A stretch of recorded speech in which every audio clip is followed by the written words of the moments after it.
कि हे सिया हे सिया हे सिया हे सिया और आहा पापी लो रब सरवाया हे सिया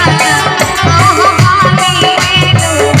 रब सरवाया हे सिया हे सिया हे सिया हे सिया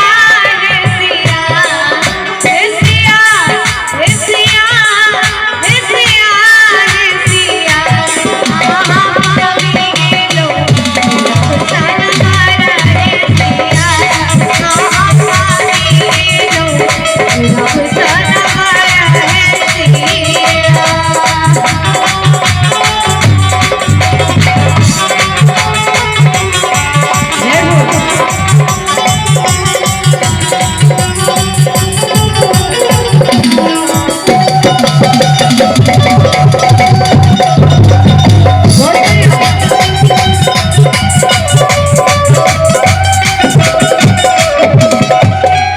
अब धरती सस ससुर आगे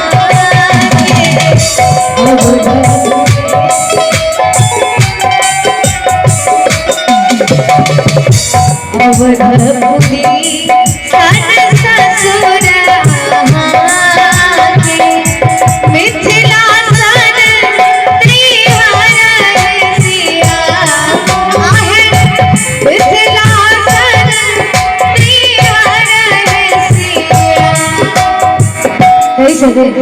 कि अवधपुरी सन ससुर और कि मिथिला सन नैहर सिया क्या है मिथिला सन नैहर सिया और कि आहा पापी लो रब सरवाया हे सिया आहा पापी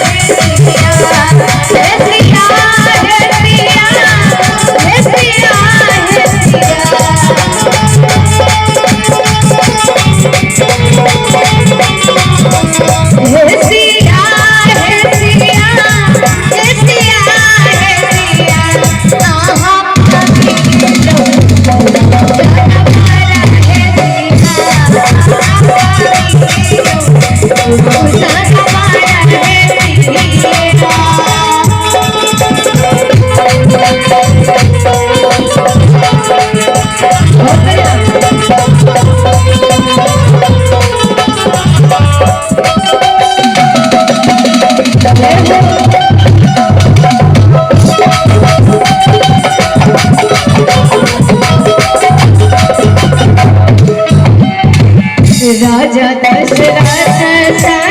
ससुर आगे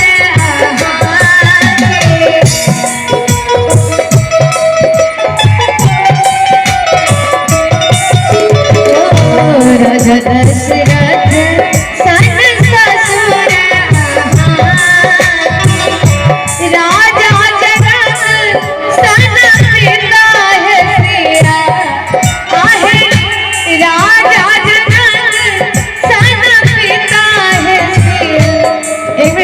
मिथिला नाम पर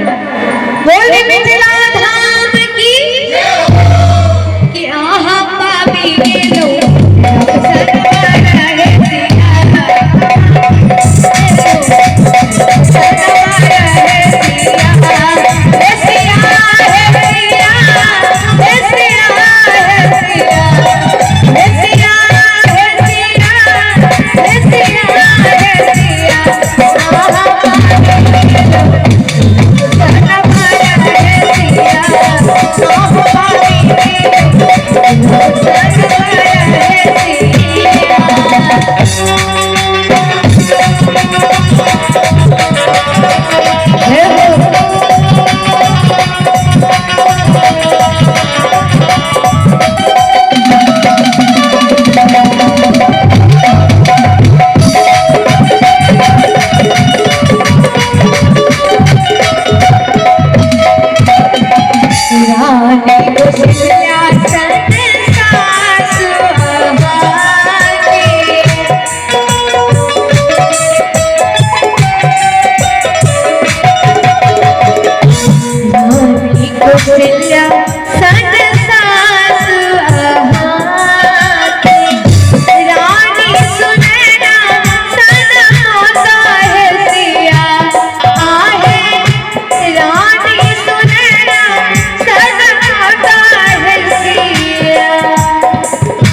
रानी कौशल्या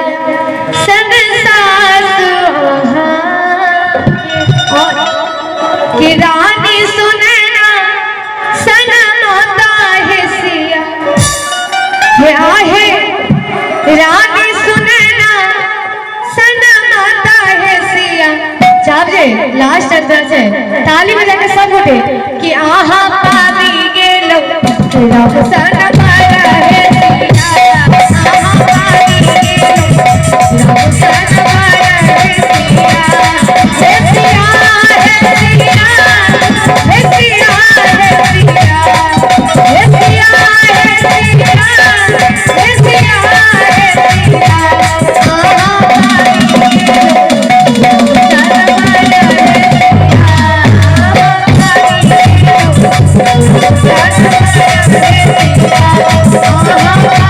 गेलो